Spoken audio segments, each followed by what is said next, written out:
I know that some of you that watch my videos or that just generally are on TikTok are big supporters of the EU, but just have a listen to this. And please come back to me and tell me whether you actually support this that they're doing.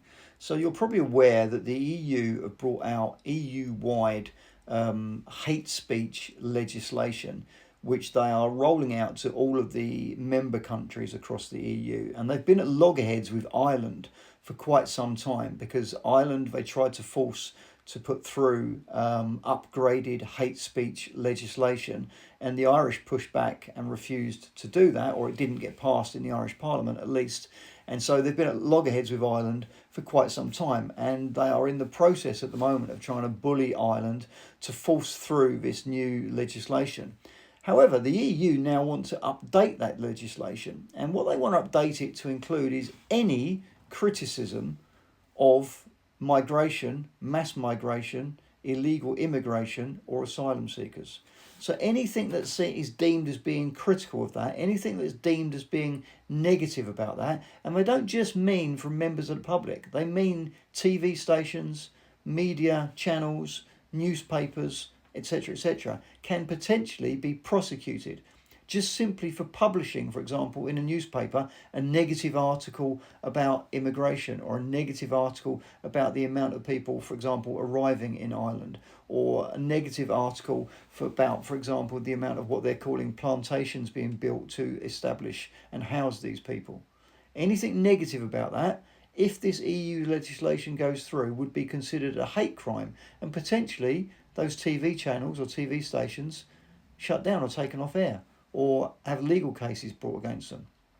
So not only is it shutting down the free speech of you and me, and well, not you and me because we're not in the EU, thankfully, but of anyone that wants to criticise these things, they're potentially ramping that up and shutting down TV stations. RT, for example, or something like that in Ireland, could potentially have a news programme taken off the air or have major repercussions against it from the EU. Does that sound democratic to you?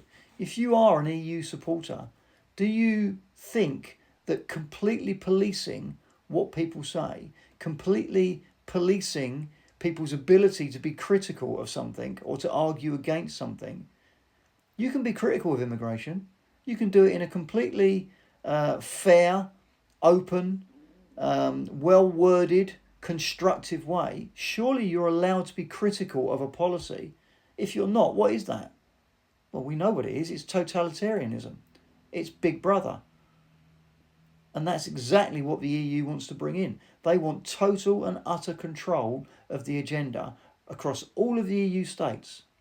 They want all of the countries within the EU, all the EU members, including Ireland, which is the one that it's at loggerheads with at the moment, to toe the line and say exactly what the bureaucrats in central Brussels headquarters tell them to say. And if you don't, you're in trouble.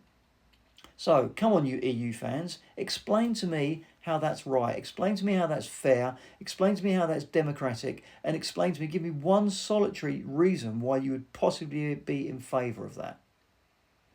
It's Big Brother totalitarian state time. Mumble my words there, sorry.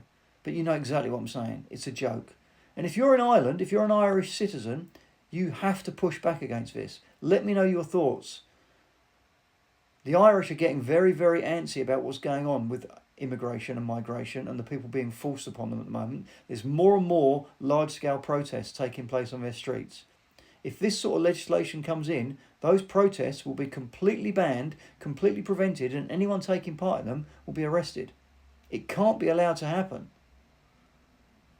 Any Irish political party that supports this must be got rid of. It's as simple as that.